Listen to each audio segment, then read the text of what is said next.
जय संविधान, जय संविधान।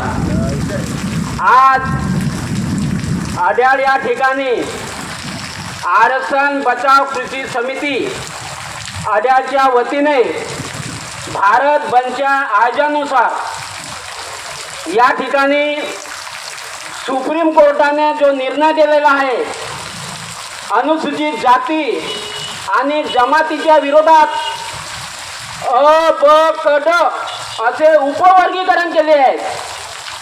तर सुप्रीम कोर्टाला या अनुसूचित जाती आणि जमातीत उपवर्गीकरण करण्याचे काय कारण आहे? म्हणजे या मागे या सुप्रीम कोर्टाच्या मागे नेमका कुणाचा हात आहे हे आपण ओळखलं पाहिजे। कारण सुप्रीम कोर्टाचा जो जज आहे तो कोणाच्या तरी पाठीमागचा राखण करत आहे, कोणाचा तरी राखणदार आहे।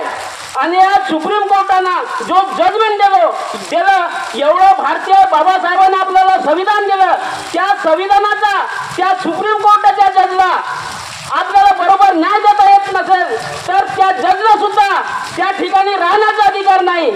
कारण हा सुप्रीम कोर्टाचा जज या अनुसूचित जातीमध्ये झगडे लावण्याचा भाग काम करत आहे।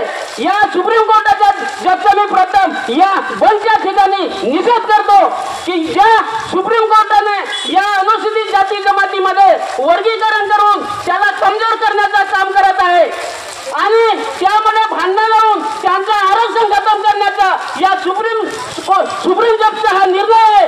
आणि अशा या सुप्रीम कोर्टाने जो जजमेंट दिला आहे त्यांचा मी निषेध करतो।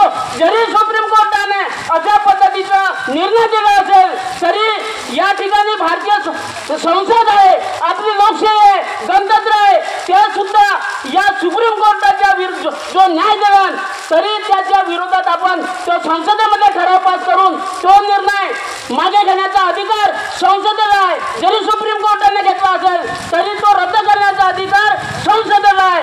म्हणून या आपली जे संसद आहे, जो या देशाचा पंतप्रधान आहे, तो सुद्धा आपल्या लोकसभेमध्ये ठराव घेऊन हा कायदा रद्द करू शकतो आणि जो विरोधक पक्ष आहे त्यांनी त्याला समर्थन द्यायचं आहे। तर असं कुठं होताना दिसत नाही, कारण आम्ही पाहतो तिकडून सुप्रीम कोर्ट जज देतो आणि तेलंगणाचा सरकार जो काँग्रेसचं सरकार आहे त्याला समर्थन देतो। याला आपण काय म्हणावं? हे योग्य नाही।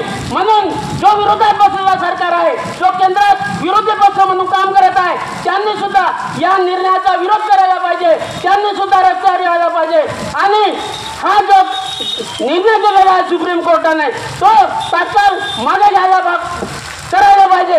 कारण 5 वर्षापूर्वी लोकसभेचा विरोधक नव्हता, आता विरोधक आहे। म्हणून विरोधकाची आपली महत्वाची जबाबदारी आहे की त्यांना विरोध केला पाहिजे। फक्त त्या ठिकाणी चंद्रशेखर राव नाईक आझाद समाज पार्टीचे त्यांनी लोकसभेत विरोध केलेला आहे।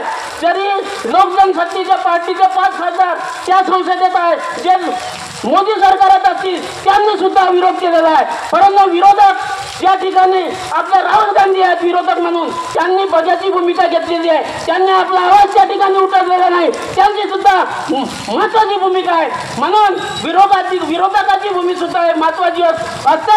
म्हणून मी या ठिकाणी अधिक न बोलता सुप्रीम कोर्टाने जो निर्णय दिला आहे तो त्यांनी तात्काळ घ्यावा, मागे घ्यावा आणि संसदेने आपली भूमिका पार पाडावी एवढंच बोलतो आणि मी माझे 2 शब्द या ठिकाणी समाप्त करतो। जय भीम, जय भारत, जय आदिवासी।